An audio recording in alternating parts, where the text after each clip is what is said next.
Hey, what's up, guys? Chord Master here. So I was doing a live stream the other day, and it dawned on me that the OPZ can be used to MIDI control the OP-1 and then record what you're sequencing um, from here to tape. And I kind of want to explore that a little bit further with you guys and kind of show you how far I got, and then, kind of see if we can get even a little bit further than that.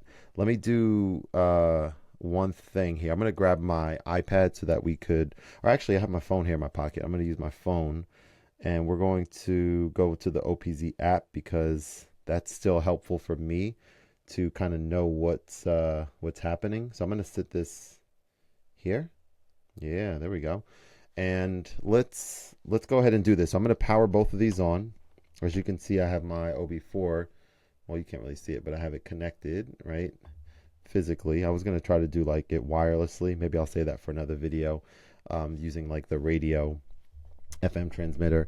So there's a few things that we want to kind of look at here. The first thing is we have to figure out how do we connect the OP1 and the OPZ together, right? And so the way that we're going to do that is we're going to go into the shift com section, and I've already connected these before, but if you go to list, and you can see that the OPZ is there. If you haven't connected yet, you wouldn't see the OPZ there. But in order to turn Bluetooth on the OPZ, you have to press this button on the back, that little button right there. So when I press this, let's see if it works properly this time. I think it might take a second, or maybe I might have to do it twice. Let's see. But it should say connected there momentarily. So let's see. I'm going to try it again. There we go. Available. So once it's available, you can hit pair. And so now we're paired together here. Now I believe this is only going to work, like you can't pair it to this and this at the same time. So I'm going to kind of walk through kind of what I have going on here. So I'm going to go into, let's see, the drum track. Let's turn this down a bit. Okay. So we have some sounds there. You're going to kind of hear me and this because I just have it playing through the speaker, of course, right? I'm going to turn off autosave on the OPZ first and foremost. I'm going to go to a new track, which is here, and then I'm going to, let's just see what happens here if I sequence some drums. Actually, hang on. There we go. Look at that.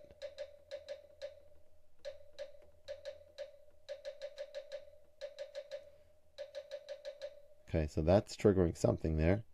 Turn sequence mode off. Let's see what's happening. Oh, we're here. We have to be here. Okay, so you have to be in the right track. So first and foremost, go back to drum. So we see that the OPZ is wirelessly handling the OP1 drum right here. So that's the first thing. Cool. It's triggering that, right? So now if I guess tap that, right? So that now is triggering, and you can sequence. So a couple different things here.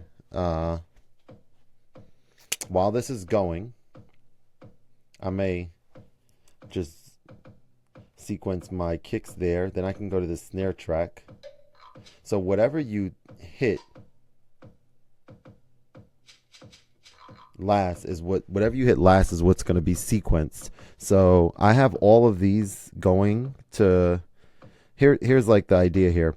So I turned at least 1 through 4, maybe even these 4 as well on the OPZ app to trigger or to channel 1, right? So that I could technically now go, as I'm going to go into the snare section, I'm going to find a snare or whatever I want, and I'm going to sequence that on this next part. So let's actually do that. So we're here.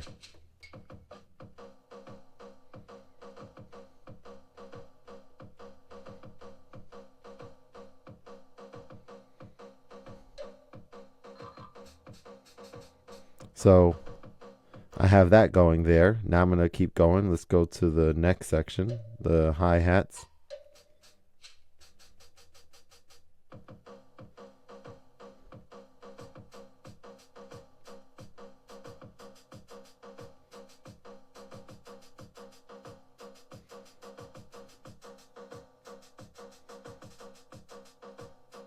So of course you can do your special retrig things and whatever, all the things that you can do on the OPZ that I'm used to doing standalone on the OPZ. You can trigger other things with this. And that's something that maybe it's obvious to people who use the OPZ this way already, but I've never used the OPZ to trigger anything else.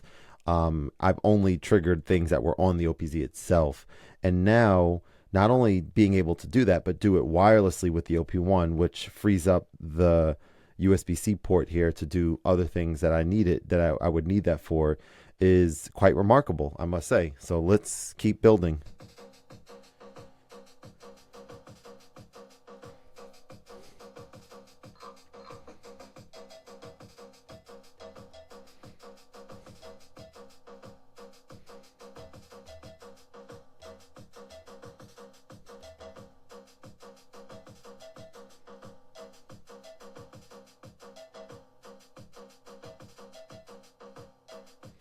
So of course now, thinking of changing the volume and changing certain things here are not going to do that to the sound, because this is just sending MIDI data, right?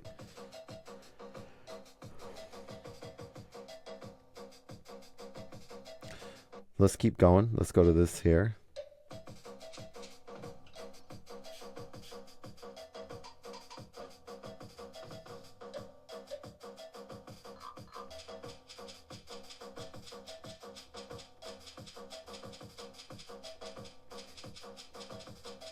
So my first thing that I'm thinking here is, okay, I'm thinking about the use case of this, right? So we have this going. So if we go into here and say, create a brand new track, and I usually like going in and making sure that all my levels, are low, like 44. So one thing I would love to see here on the OP-1 is I'd love to be able to change to your default levels. But again, everything that's on here is probably here by design. So things that we say, I wish it had this, like, I'm sure conversations were had. It's not like they said, oh, you know what, we didn't think of that. Like, I don't know this for fact, but I fully expect that to be the case. But that would be cool to be able to have that, that we don't have to do it manually every time. But again, it's there for a reason, I'm sure. So we're here. So the volume is, of course, lower because I just lowered that. But you could record this to here now. Now, there's certain things that I'm still kind of figuring out, but my thought is that we could hold this and see that this is set to 90 BPM. So I could set it to 90. There should be a way to sync the two tempos together. I haven't yet figured that out. If you have any insights on that, feel free to let me know below in the comments. And then now we have, 4 different tracks. So you probably are not going to want to just record the drums as is all to the same track. So you're probably going to want to, figure out, I guess, how to do this properly, right? Like maybe you are, let's see what happens, I guess, if we mute some tracks, right? Of course you can mute that type of way, right? So yeah, I just want you guys to know that this exists. I don't really see any content about this. I just feel like this whole thing came about when I was using the OP-1 field at a cafe not too long ago. I was doing a live stream and I was like, you know what? Like, I want to learn how to use some of the sequencers that are on the OP-1 field. And I'm going to, start off with the finger sequencer, and I actually programmed some of these.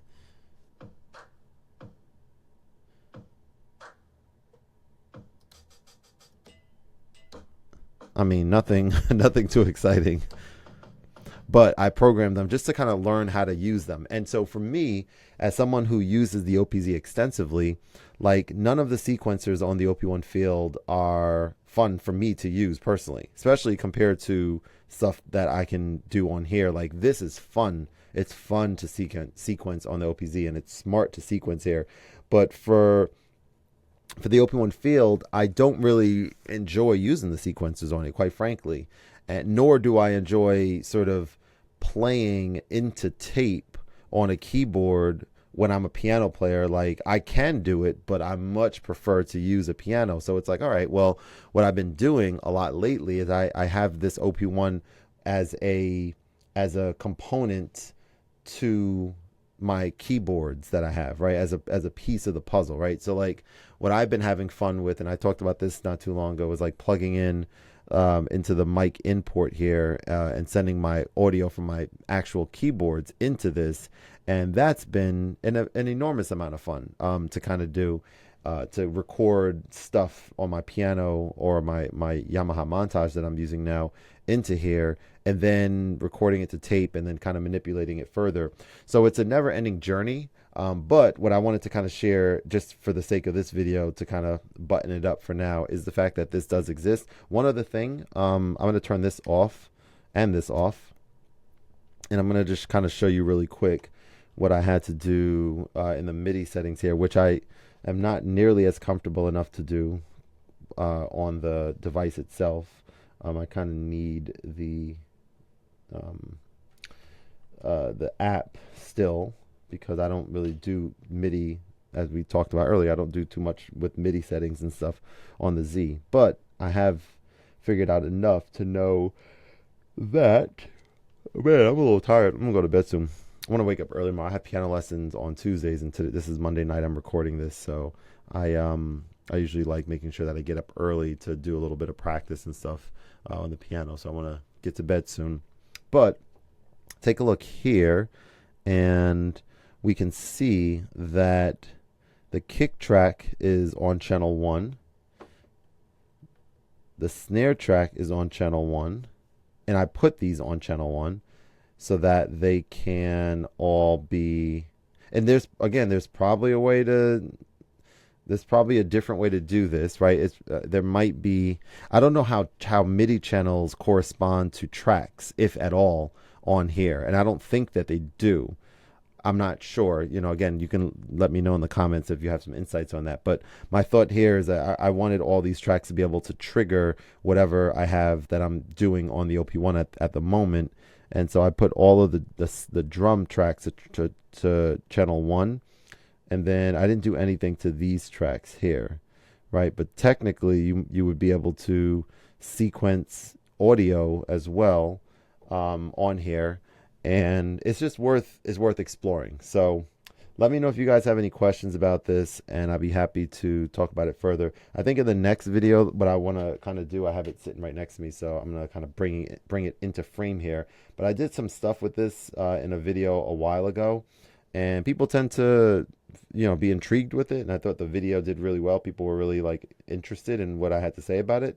So what I thought would be a fun video to do, and you could let me know if you want to see it or not, but I'm probably going to make it regardless, is to send this into the OP-1 mic in and create some drum patterns from using this. I think that would be kind of cool to, like, you know, have a cable and do some tapping and whatever, and recording that directly to tape and then going from there. So you can stay tuned for that video, which I may or may not make. I probably will, but I guess if something else comes up and I forget to, then, you know, then maybe it wasn't meant to be.